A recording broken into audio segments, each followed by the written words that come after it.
विदुषी लेखिका गणिनी आरिका रत्न श्री 105 स्वस्ति भूषण माता जी, जिन्होंने मात्र 20 वर्ष में 100 से भी अधिक किताबें लिखकर जैन समाज को अनूठा योगदान दिया है। बड़े बड़े विधान जैसे कल्पद्रुम महामंडल विधान, सिद्ध चक्र महामंडल विधान, इंद्रध्वज महामंडल विधान एवं विशेष जिनपद, पूजांजलि आदि महत्वपूर्ण साहित्य बहुत ही सरस, सरल व सुबोध शैली में लिखे हैं, जिसमें गद्य एवं पद्य साहित्य भी समाहित है। इन महान साहित्यों को पढ़कर आप भी अपने ज्ञान का विकास कर सकते हैं। साहित्य प्राप्त करने हेतु आज ही संपर्क करें।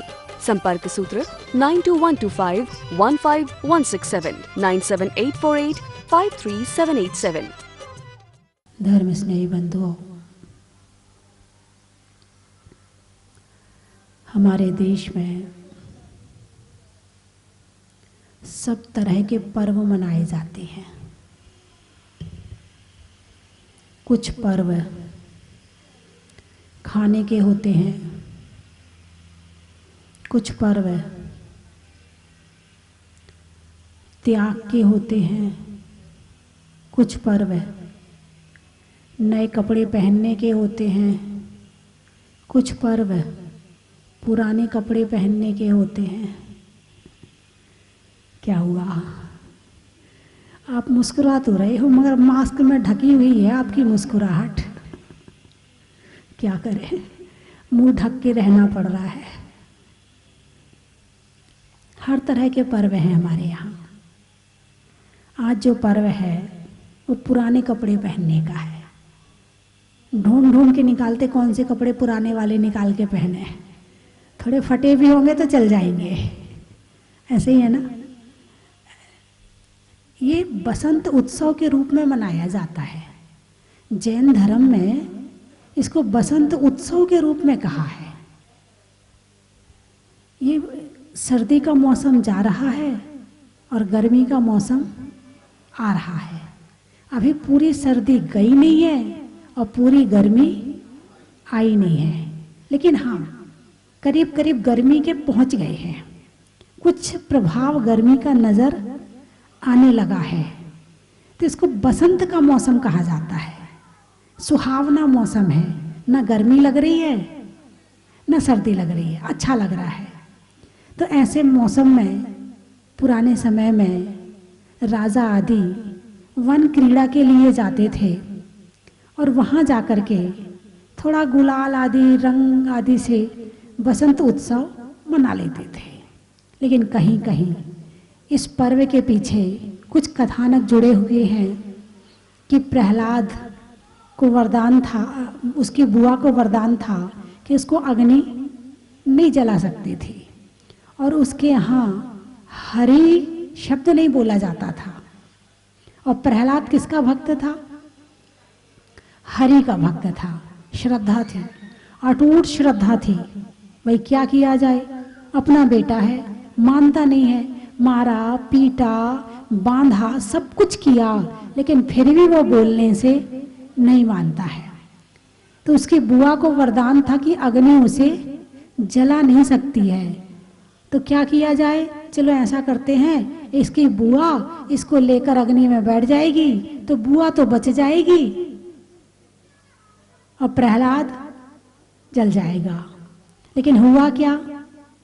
जाकी रही भावना जैसी, ताने संपत्ति पाई तैसी। बुआ की भावना अच्छी थी कि खराब थी?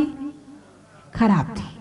एक भक्त को जला रही है, एक भक्त को मृत्यु दे रही है, भक्त की हत्या करना चाहती है। और जहां पर मैंने कई दिन से कर्म पर चर्चा कर रही हूं कि कर्म की 10 तरह के स्वभाव होते हैं। कर्म के स्वभाव कितने तरह के? 10 तरह के। एक तरह का नहीं होता। लोग कहते हैं ना कर्म किया है तो फल भोगना ही पड़ेगा, ऐसा नहीं है। यदि कर्म हो भी गया है तो वो संक्रमित भी हो सकता है, यानी पुण्य है तो वो पाप में बदल सकता है, पाप है तो वो पुण्य में बदल सकता है। यदि कम किया है और यदि पाप फिर से दोबारा ज्यादा कर लिया तो वो ज्यादा हो सकता है। यदि हमने पुण्य कर लिया है तो पाप कम हो जाएगा। बंध, उदय, सत्व, उपशम, संक्रमण, निधत्ति, निकाचित, उत्कर्षण, अपकर्षण, ये कर्म के 10 स्वभाव हैं। एक ही स्वभाव से नहीं, निधत्ति निकाचित जो कर्म होता है वो फल देकर ही जाता है, लेकिन बाकी कर्मों में कम ज्यादा होने की संभावना भी है। बाकी कर्म बिना फल दिए भी जा सकते हैं। मैं कई बार बताती, अभी आप बैठे हैं तो आपके कौन पुण्य का उदय चल रहा है कि पाप का? पुण्य का। इस समय क्या पाप का बिल्कुल नहीं चल रहा है? हो सकता है चल रहा हो, लेकिन जो पाप कर्म के परमाणु हैं, हम अच्छे क्षेत्र में बैठे हैं, अच्छे भाव से बैठे हैं, क्षेत्र अच्छा, द्रव्य अच्छा, भाव अच्छे, जब सारी चीज अच्छी हैं तो जो पाप का कर्म है ना वो पुण्य रूप में संक्रमित होकर निकल रहा है। यदि किसी के क्रोध कर्म का उदय भी आ रहा होगा तो वो संक्रमित होकर निकल जाएगा, पुण्य के रूप में बदल के निकल जाएगा। ऐसी संभावना है कि नहीं? लोग कहते सीधे का भगवान होता है, कहते कि नहीं कहते? सीधे का भगवान होता है, सीधा अपनी मस्ती में, सरलता में, उसे किसी की राजनीति से मतलब नहीं, उसे किसी की लड़ाई भिड़ाई से मतलब नहीं, उसे अपना काम करना है, भगवान का नाम लेता है, अपना काम करता है, काम हो जाता है। और ज्यादा चालाक होता है वो वहीं का वहीं बैठा रह जाता है। ज्यादा पाप कौन करता है, सीधा व्यक्ति या चालाक व्यक्ति? अरे बोलिए ना, काम किसका बिगड़ेगा? नहीं, मैं नहीं कह रही, आपने कहा है, मैंने नहीं कहा। होशियार बनो, बुद्धिमान बनो, चालाक मत बनो। चालाकी से तुम आज तो काम निकाल लोगे, लेकिन दोबारा यदि कभी मौका पड़ेगा तो सामने वाला भी समझ जाएगा ये बहुत चालाक है, इससे जरा बच के रहना, पिछली बार इसने बड़ा धोखा किया था, अगली बार तुम्हारा काम चलने वाला नहीं है। यदि ईमानदारी से, यदि भावों की शुद्धि से, सही अभिप्राय से, अच्छे भावों से यदि एक बार काम करोगे, सामने वाला तुम्हें दोबारा बुलाएगा। नहीं, इसके भाव अच्छे रहते, इसके साथ गलत मत करना। ये जब व्यक्ति स्वयं गलत नहीं है तो हम इसके साथ गलत क्यों करें? उसके भाव अपने आप बदल जाएंगे। तो प्रहलाद के भाव अच्छे थे या खराब थे? अच्छे थे। और बुआ के भाव खराब थे या अच्छे थे? हुआ क्या? पुण्य भी उसका पाप बन गया और इसका पाप भी पुण्य बन गया। एक कर्म किसी को छोड़ता नहीं है। मैंने कल भी कहा था कि न्यायाधीश को घूस देख के वहां न्याय बदलवा सकते हो, यहां छिपा करके अपनी गलती को, अपने आप को अच्छा साबित कर सकते हो, लेकिन कर्म के सामने किसी की चलने वाली नहीं है। वो तो जैसा करोगे वैसा भरोगे, क्योंकि कर्म को छुड़ाने की ताकत सबके अंदर नहीं है। इतनी विशुद्धि हर व्यक्ति नहीं बना पाता है, हर व्यक्ति इतना पुरुषार्थ नहीं कर पाता है कि जो कर्म किया है उसको अपनी विशुद्धि से, अपनी भक्ति से, अपने ध्यान से उसको हम बदल सके। सबके पास ये शक्ति होते हुए भी उसका उपयोग नहीं कर रहे हैं। और जब ये नहीं करते हो तो कर्म जो किया है वो तो भोगना ही पड़ेगा। बहुत कम लोग हैं जो अपनी भक्ति से, त्याग से, तपस्या से, भावों से, अपने प्रणामों में विशुद्धि लाकर कर्म को बदलने की ताकत रखते हैं। ताकत तो सबके अंदर है, लेकिन पुरुषार्थ कोई कोई करता है। आज एक नया चिंतन आया, कहो तो सुना दो। अरे बोलिए ना। अच्छा, चिंतन है नाम के ऊपर। इंसान अपने नाम के लिए क्या क्या नहीं करता है। मेरा नाम हो जाए, करता है कि नहीं करता है? जब आपका नाम बोला जाता है कहीं सभा में तो कैसा लगता है आपको? जिंदगी में कभी भूलोगे? अरे वहां गए थे, वहां मेरा नाम बोला गया था। कभी भूलोगे अपना नाम? नहीं भूलोगे, है ना? उस नाम के लिए कुछ भी करना पड़े, चाहे कुछ भी करना पड़े नाम के लिए, सब कुछ करने के लिए तैयार है, मगर नाम होना चाहिए। ठीक है, बात चल रही है नाम की। नाम किस किस का होता है? कोरोना भी तो नाम ही है। अरे बोलो ना, बीमारी का नाम है ना? किसका नाम है? बीमारी का नाम क्या है? नाम हो रहा है नहीं हो रहा है? बीमारी का नाम हो रहा है कि नहीं हो रहा है? अखबारों में छप रहा है कि नहीं छप रहा है? टीवी में बोला जा रहा है कि नहीं बोला जा रहा है? किसका नाम है? कोरोना का। यहां नाम किस किस का है? बिना नाम का कौन है दुनिया में? कोई भी वस्तु या व्यक्ति, कोई भी दुनिया में बिना नाम का नहीं है। अभी रसोई में पहुंच जाओ, जितने बर्तन हैं सबके नाम है कि नहीं है? किसी का गिलास, किसी का कटोरी, किसी का थाली, किसी का भगोनी, किसी का जग, किसी का प्लेट है, किसी का गैस, किसी का लाइटर। नाम तो है ना, हर चीज का नाम है। अभी कपड़े की दुकान में पहुंच जाओ, कितने तरह का कपड़ा होता है? 100 तरह के कपड़ा। सब कपड़ों के नाम है ना? अरे बोलिए ना, नाम है ना, कपड़ों के भी नाम है। क्या बड़ी चीज है? नाम क्या बड़ी चीज है? कपड़ों के भी नाम है। अभी किसी पैंच पुर्जे की दुकान में पहुंच जाओ तो हर पैंच पुर्जे का नाम अलग अलग मिल जाएगा। मिलेगा कि नहीं मिलेगा? किसी हीरे जवाहरात की दुकान में पहुंच जाओ, पत्थर ही तो है। अरे बोलिए ना, हीरा जवाहरात क्या है? कहाँ मिलता? कंकड़ पत्थर कहाँ मिलते हैं? जमीन के अंदर। हीरा जवाहरात कहाँ मिलते हैं? अरे बोलिए ना, वो भी जमीन के अंदर ही मिलते हैं। 36 तरह की पृथ्वी होती है। पृथ्वी के जो कंकड़ पत्थर आदि हैं, उसके 36 तरह के भेद शास्त्रों में लिखे हैं। तो वो उनके भी नाम होते, सबके नाम है। किसी का हीरा, किसी का मोती, किसी का पन्ना, किसी का माणिक। अभी आप बाग बगीचे में पहुंच जाओ तो बाग में फूल खिले होते हैं, प्रत्येक फूल का नाम है। जंगल में पहुंच जाओ, कितने तरह के पेड़ हैं, उनका भी नाम है। अरे क्या हो गया बच्चों को? बहुत अच्छी बात बता रही हूं, बैठ जाओ आप। तो बात चल रही है नाम की। हमने जन्म लिया था तब हमारा नाम क्या था? अरे बोलिए ना, जब गर्भ में आए थे तब कोई नाम था? नहीं था। जन्म हुआ तब भी कोई नाम नहीं था। उसके बाद फिर नाम ये मिला कहां से? तुमने अपने आप रखा था? नहीं, तो किसी ने दिया था। मतलब ये भी गिफ्टेड है, ये भी तुम्हारा नहीं है, किसी ने दिया है तुम्हें, मिला हुआ है, ये तुम्हारा तो नहीं हुआ ना फिर। अरे बोलिए ना, जब चीज हमारी नहीं है तो हम अपनी चीज का इतना प्रचार क्यों करना चाहते हैं? देखो, चिंतन चल रहा है, चिंतन चल रहा है। हालांकि एक दिन में खत्म नहीं हो जाएगा। हम सोचे कि ये अनादिकाल का मोह माया है, ये एक दिन में खत्म नहीं हो जाएगी।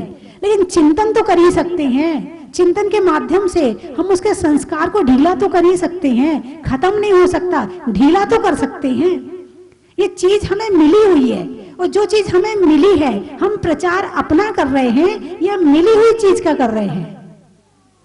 मिली हुई चीज का कर रहे हैं। इस जन्म में तो आपका ये नाम है, पिछले जन्म में भी तो कुछ नाम रहा होगा आपका। अरे बोलिए ना, कुछ ना कुछ तो रहा ही होगा आपका नाम। उसके पिछले जन्म में भी रहा होगा। बिना नाम के तो कभी रहे ही नहीं, क्योंकि इस दुनिया में पहचान के लिए नाम चाहिए। नाम किस लिए होता है? व्यवहार के लिए, संबंध चलाने के लिए, आपको पुकारने के लिए। आपको कैसे पुकारा जाए? सब एक से हैं तो कैसे पुकारा जाए? इनमें से आपका नाम रख दिया कि सुरेश, नरेश, जो भी नाम रख दिया आपका, और आपको बुलाएंगे तो आप ही आओगे, फिर दूसरा नहीं आएगा। तो इसलिए नाम पहचान के लिए रखा जाता है। नाम किस लिए? नाम रखने का उद्देश्य क्या है? नाम रखने का उद्देश्य क्या है? अरे बोलिए ना, पहचान, मात्र पहचान, कि आपको जब बुलाए तो आप ही आओ, कोई दूसरा ना आए। लेकिन इस पहचान को हमने मैं मान लिया है। क्या मान लिया? मैं कौन हूं? यदि आपसे पूछा जाए आप कौन है, जल्दी बोलिए, नाम बोलो ना। आप हो क्या? ये नहीं है। अब जैसे घोड़ा है, बंदर है, बिल्ली है, इनके भी तो नाम है ना। किसने रखे इनके नाम? बिल्ली को पता है कि मैं बिल्ली हूं, कुत्ता को पता है कि मैं कुत्ता हूं, चींटी को पता है कि मैं चींटी हूं, पेड़ को पता है कि मैं पेड़ हूं? नहीं। क्यों?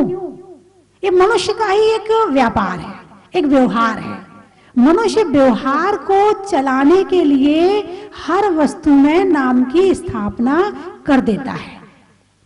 इनमें भी नाम है। अब किसी शहर में जाओ, अब किसी गली में जाना है आपको, तो उस गली का भी नाम है। किस लिए है? पहचान के लिए। शहर का नाम क्यों रखा?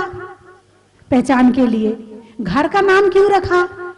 पहचान के लिए। नाम की जगह यदि नंबर भी होता तो भी काम चल जाता। जैसे आपके घर में 4 बच्चे हैं, भाई 1 नंबर का है, 2 नंबर का, 3 नंबर का, 4 नंबर का, नाम नहीं रखते, चलो तो क्या हुआ?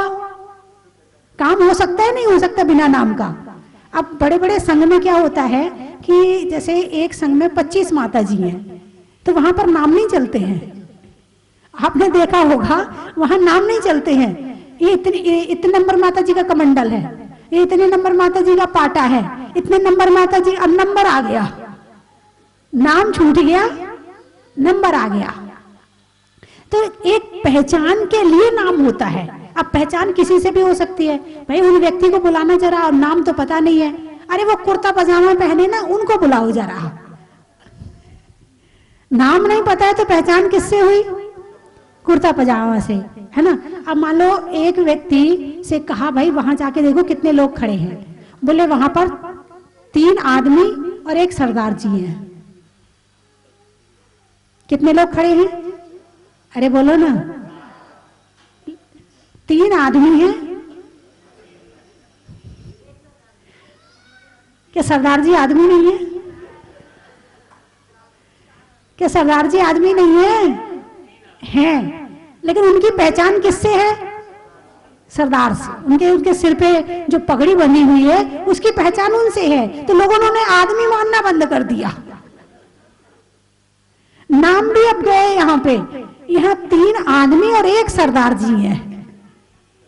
यानी नाम केवल एक पहचान का विषय है। मैं कहां ले जाना चाहती हूं आपको कि नाम को इतना प्यार ना करो कि उसके कारण से इतना कर्म बंद हो जाए कि नाम तो यहीं रह जाए और आत्मा नरक में चली जाए। बात समझ में आई कि नहीं आई? नाम केवल पहचान के लिए। अब कहीं पर शादी होती है और वहां नाम बोले जाते हैं और आपका नाम भूल जाएं तो, अरे बोलो ना, गुस्सा आएगा कितना? अच्छा, आज समय पे नाम भूल गए हमारा। वैसे तो हम ही याद आते थे, जब कोई काम होता है तो हम ही याद आते, और जहां मेरा नाम लेने का नंबर आया नाम ही भूल गया मेरा। ऐसा होता कि नहीं होता है? यदि आप किसी साधु के पास जाएं और वो आपको नाम से याद पहचान ले आपको कितनी खुशी होती है। ओहो, धन्य हो गया, आज तो हमारा जीवन धन्य हो गया, आज तो महाराज ने मेरा नाम लेके पुकार लिया। आपके नाम की कीमत क्यों है? क्योंकि आपके अंदर आत्मा है। आपके नाम की कीमत आपके नाम से नहीं है, आपके काम से है, आपकी आत्मा से है। इंसान नाम को नहीं, काम को नमस्कार करता है। बोलिए, इंसान, दुनिया, संसार नाम को नहीं, काम को नमस्कार करती है। इतना तो आपको है ना। और यदि आपका कोई नाम भूल गया है तो इसमें उस व्यक्ति की गलती है या तुम्हारी अपनी क्वालिटी की गलती है, तुम्हारी योग्यता की कमी है? आप बताओ, मोदी जी का नाम भूल के बताए कोई? हाँ, जितने विरोधी पार्टी में सबसे ज्यादा याद करते हैं, कोई भूल के बताए तो सही। तुम्हारे अंदर ताकत हो, कोई तुम्हारा नाम भूल ही नहीं सकता। कितना कठिन नाम हो तुम्हारा, कोई नाम नहीं भूल सकता तुम्हारा। लेकिन उसके पीछे क्या चाहिए? क्वालिटी चाहिए, योग्यता चाहिए। कई बार होता है मेरे नाम भूल जाते हैं, इसमें सामने वाले व्यक्ति की कोई कमी नहीं है। तुम्हारा प्रभाव जितना होगा उतना सामने वाले के अंदर पहुंच पाओगे, और जितना कम होगा उतना नहीं पहुंच पाओगे। इसमें सामने वाले को हम गलत ठहराते हैं, ये बात गलत है। अब बेचारों को इतनी टेंशन रखनी पड़ती है तुम्हारा नाम याद रखने के लिए। अरे किसी का नाम ना भूल जाए, अरे किसी का नाम ना भूल जाए, अभी बखेड़ा खड़ा हो जाएगा। 10 का ले लिया और 1 का ना लिया, अभी बखेड़ा खड़ा हो जाएगा। हैं? यानी नाम के चक्कर में बखेड़ा खड़ा कर देते हैं। अच्छा भला प्रोग्राम चल रहा होगा, प्रोग्राम खराब कर देते हैं। एक नाम भूल के दिखाओ तो सही। तुम हर व्यक्ति डंक लिए बैठा है, कब ये मार दे पता नहीं। बंधुओं, पर्वों के भी नाम है। आज के पर्व का क्या नाम है? चलो, एक बच्चे ने कहा अष्टानिका महापर्व। बहुत बढ़िया, अच्छा लगा। इस समय अष्टानिका महापर्व चल रहे हैं और आज पूर्णमासी हो गई ना, आज है ना, आज अंतिम दिवस है। हाँ, नंदीश्वर दीप देवता जाते हैं, वहाँ पूजा करते हैं। मनुष्य नहीं जा सकते हैं, इसलिए यहीं बैठकर नंदीश्वर दीप की पूजा यहीं पर करते हैं और भावना भाते हैं कि वो दिन कब आएगा जब हम भी नंदीश्वर दीप के दर्शन करने जाएंगे। ऐसे अकृत्रिम चित्तालयों की वंदना करने के लिए जाएंगे। ढाई दीप के बाहर मनुष्य नहीं जा सकते हैं और नंदीश्वर दीप 8वां दीप है। तो बंधुओं, है तो नंदीश्वर दीप पर्व का आज 8वां, अष्टानिका पर्व का 8वां दिन है आज। और वैसे जो वर्तमान में प्रचलन में है होली। क्या होली है? वह जो होली सो होली। तो आज का पर्व बसंत उत्सव का है। 15 दिन बाद चैत का महीने से जो है नया वर्ष प्रारंभ हो जाएगा। अभी एक किताब पढ़ रही थी मैं, अपने पत्रिका थी, शायद महिला दर्श थी या कौन सी थी, उसके कवर के पीछे वाले कवर में एक चित्र दिया हुआ था कि जो अंग्रेजी महीना से बदलता है उस समय ठंड तीव्र होती है और उस समय मौसम भी सही नहीं होता है।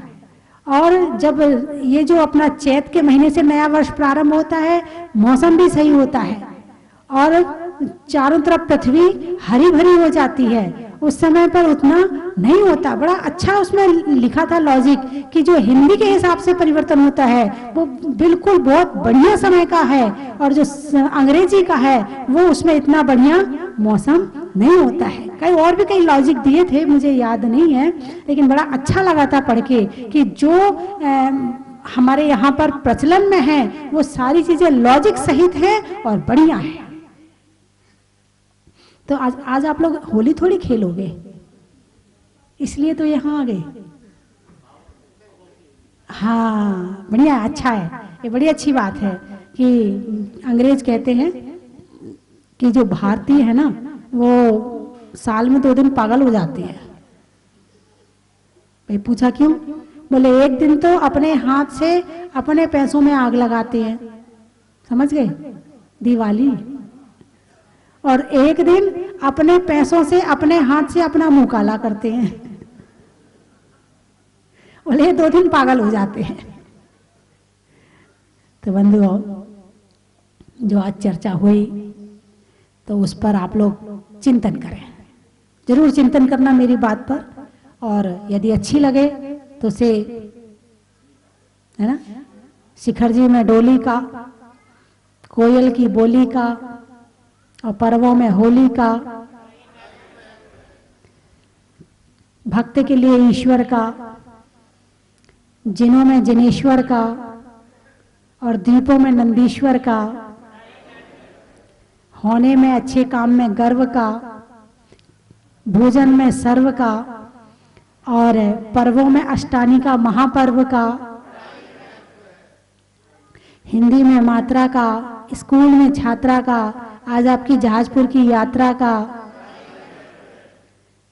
आत्मा में एक का, मनुष्यों में नेक का, करने में भगवान के अभिषेक का, बड़ा ही महत्व है, लगाने में नारा का, आकाश में तारा का, करने में भगवान की शांति धारा का, बड़ा ही महत्व है, पक्षी में पर का, बारात में वर का और आने वालों में अलवर का, बड़ा ही महत्व है, त्रियंचों में बिल्ली का, डंडा में गिल्ली का और आने वालों में दिल्ली का, बड़ा ही महत्व है।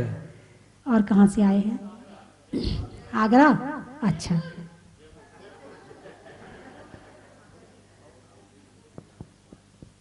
वस्त्रों में सरारा का, करने में गरारा का और आने वालों में आगरा का, बड़ा ही महत्व है। बताते जाए, आप शहर का नाम बताते जाए, मैं बोलती जाऊंगी। पुर वाले और तो नहीं है? गाने में सुर का, नृत्य में नूपुर का, आने वालों में जयपुर का। बड़ा ही महत्व है। पानी में डगर का, पानी में मगर का, चलने में डगर का, और आने वालों में मुजफ्फरनगर का। बड़ा ही महत्व है। मेरठ वृक्षों में बट का, नहीं करने में खटखट का, और आने वालों में मेरठ का। बड़ा ही महत्व है। बामोर, अच्छा, जंगल में मोर का, नेता के दौर का, और आने वालों में बामोर का। बड़ा ही महत्व है। गाजियाबाद, नहीं होने में विवाद का, देने में अच्छे काम में दाद का, और आने वालों में गाजियाबाद का। बड़ा ही महत्व है। सीकर, नहीं करने में फिकर का, बातों में जिक्र का, और आने वालों में सीकर का। बड़ा ही महत्व है।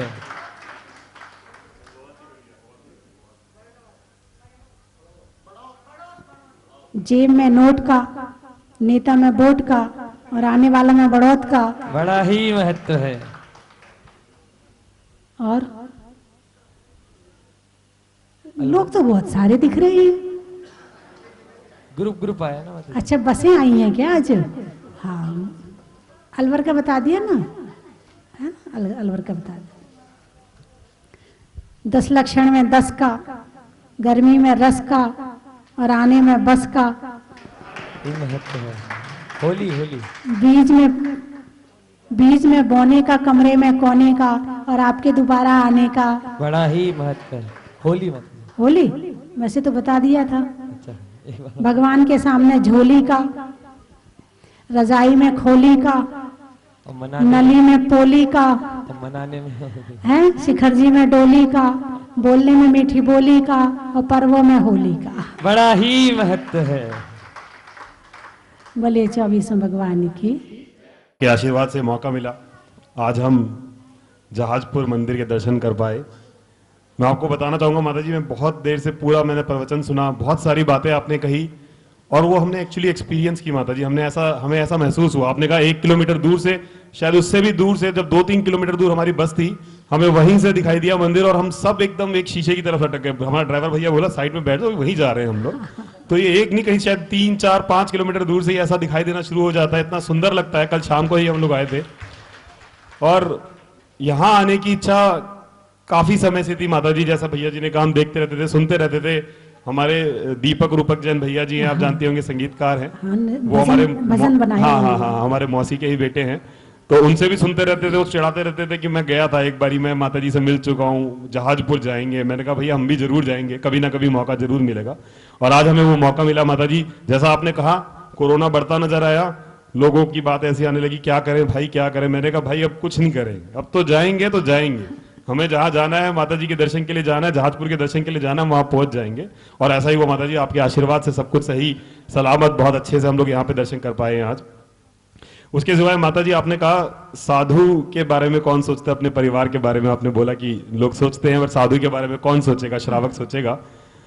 हमारे घर से हमारी गृहस्थ आश्रम की माता जी सुमन जैन, उन्होंने अभी अक्टूबर में वसुनंदी जी महाराज के सानिध्य में दीक्षा ली है। परमनंदिनी माता जी उनका नाम है। तो हमारे परिवार में तो जब हमारी माता जी वहां पे गई ना, तो ऐसा लगा कि अब सारा साधुगण परिवार हमारा परिवार हो गया। तो हमारे लिए तो आप आज माता जी, हर माता जी में हमें अपनी माता जी नजर आती हैं, और हमें ऐसा लगता है कि आप ही ने हमें जन्म दिया है और आप ही हमें आगे बढ़ाएंगे माता जी। तो ऐसा नहीं है, हर सभी श्रावकों के लिए सारे साधुगण माता और पिता के बराबर ही होते हैं। हम जब भी देखते हैं, हमें सिर्फ माता और पिता नजर आते हैं, और हमें लगता है कि आपने हमें जन्म दिया और हम यहाँ तक लेके आए। जहाजपुर, मैं भैया जी से अभी कह रहा था, जब हम लोगों ने प्रक्षाल किया, शांति धारा की, ऐसा अलौकिक, ऐसा सुंदर दृश्य, मतलब हमने बहुत तीर्थ, बहुत सारे नहीं कहूंगा, बट काफी तीर्थ में जाते रहते हैं, करते रहते हैं, बट यहाँ आके ऐसा लगा, हमारे भैया हैं, धीरज भैया बड़े भैया हैं, ये बड़े सिस्टमेटिक चलते हैं, तरीके से चलते हैं, टाइम सब चीजें। यहाँ आके ये भी कह रहे थे कि भाई ऐसा नहीं देखा कि इतना सही तरीके से सब चीजें, कहीं कुछ हबड़-दबड़ नहीं, कुछ नहीं, वहां से लेके कमरे से लेके यहाँ तक, मंदिर तक, और उसके बाद यहाँ तक पहुंचने में सब चीजें सिस्टम से तरीके से है। माता जी आपका आशीर्वाद है माता जी, आप लोग ऐसा ही आशीर्वाद बनाए रखे जैन समाज पे, संपूर्ण जैन समाज पे, जैसे आपने बनाया है माता जी।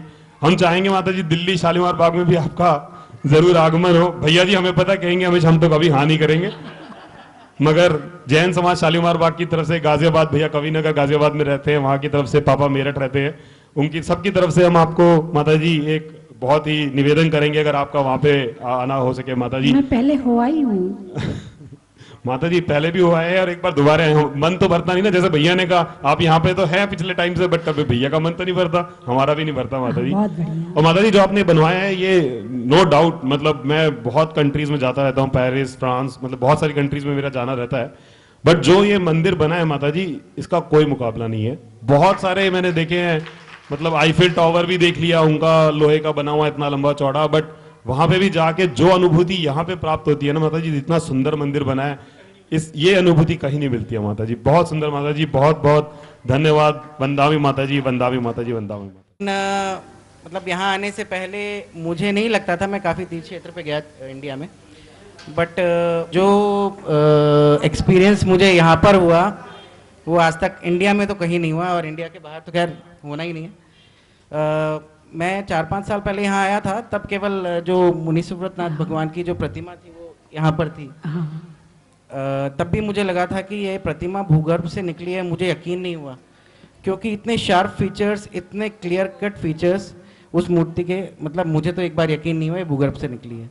लेकिन जब कल मैं मंदिर में आया तो पहली बात तो मुझे लगा ही नहीं कि मैं, मतलब ऐसा लगा नहीं कि इंडिया में ऐसा कोई मंदिर होगा।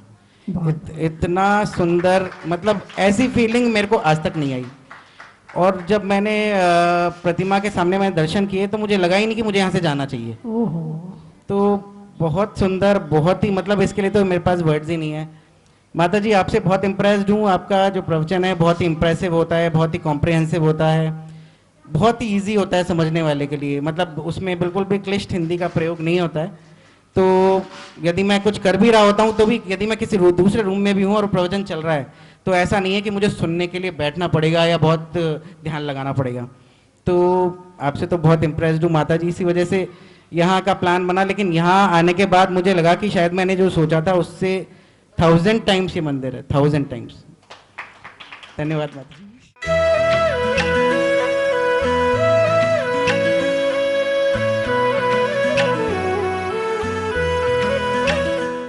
ये बोली भूगर्भ से प्रकटित अतिशयकारी 1008 श्री मुनीश्वरनाथ भगवान की जय। जय जिनेन्द्र बंधुओं,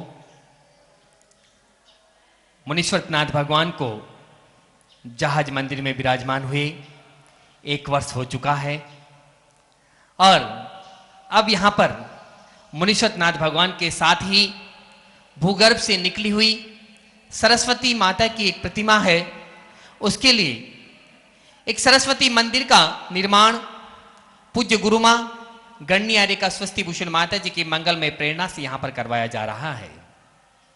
बंधुओं, कई तीर्थों पे हम जाते हैं, वहां पे वाचनालय बने हुए हैं, ग्रंथालय बने हुए हैं। यहां पर ग्रंथालय के साथ साथ उसमें सरस्वती माता की प्रतिमा भी, और वो भी भूगर्भ से निकली हुई प्रतिमा विराजमान होगी। जब भक्त वहां आएंगे, उसमें बैठ करके स्वाध्याय करेंगे, वहां उनको जो अनुभूति होगी वो बहुत ही सुंदर होगी। और इसी भावना को ध्यान में रखते हुए भूगर्भ से प्रकटित सरस्वती माता की प्रतिमा के लिए पूज्य माता जी की प्रेरणा से सरस्वती मंदिर का निर्माण करवाया जा रहा है। इसके लिए 1,08,000 रुपए की राशि से 108 संस्थापक सदस्य बनाए जाएंगे। आप भी अपने परिवार का नाम इसमें दे सकते हैं। कुछ नाम हमारे पास में आ चुके हैं बंधुओं। ऐसा सौभाग्य मिलने जा रहा है जो तीर्थ मात्र 5 वर्ष में पूरे विश्व में विख्यात हो चुका है। ऐसे अतिशयकारी तीर्थ पर अतिशयकारी मुनीश्वरनाथ भगवान की पावन निश्रा में, पावन छत्र छाया में अपना द्रव्य लगाएं और सरस्वती मंदिर में अपना योगदान दें। साथ ही बंधुओं क्षेत्र की कई छोटी छोटी योजनाएं हैं। आहार दान ध्रुव फंड यहाँ पर चल रहा है, उसमें आप भी अपना योगदान दे सकते हैं। 1,11,51,000 रुपए की राशि अपना योग दे करके अपना योगदान इसमें दे सकते हैं।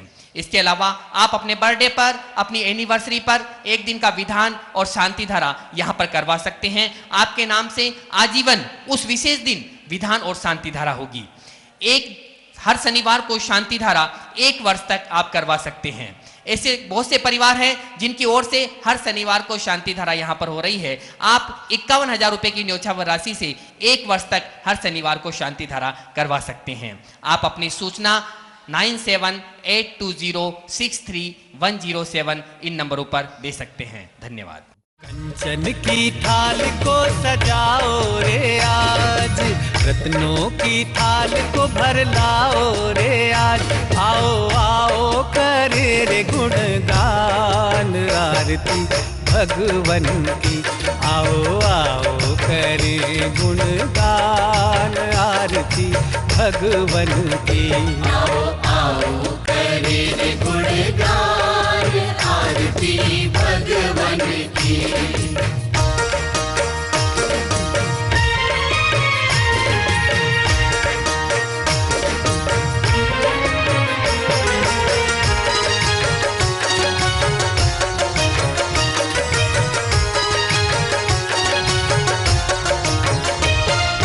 पिता सुमित्र के राज दुलारे, माँ पद्मा जी के नैनों के तारे। पिता सुमित्र के राज दुलारे, माँ पद्मा जी के नैनों के तारे। राजगृही में जन्म लियो आप, राजगृही में जन्म लियो आप। आओ आओ मनाए खुशी आज आरती भगवन की। आओ आओ करे गुणगान आरती भगवन की। परम विदुषी लेखिका गणिनी आरिका रत्न श्री 105 स्वस्ति भूषण माता जी, जिन्होंने मात्र 20 वर्ष में 100 से भी अधिक किताबें लिखकर जैन समाज को अनूठा योगदान दिया है। बड़े बड़े विधान जैसे कल्पद्रुम महामंडल विधान, सिद्ध चक्र महामंडल विधान, इंद्रध्वज महामंडल विधान एवं विशेष जिनपद, पूजांजलि आदि महत्वपूर्ण साहित्य बहुत ही सरल व सुबोध शैली में लिखे हैं, जिसमें गद्य एवं पद्य साहित्य भी समाहित है। इन महान साहित्यों को पढ़कर आप भी अपने ज्ञान का विकास कर सकते हैं। साहित्य प्राप्त करने हेतु आज ही संपर्क करें। संपर्क सूत्र 9212515167 97848 53787।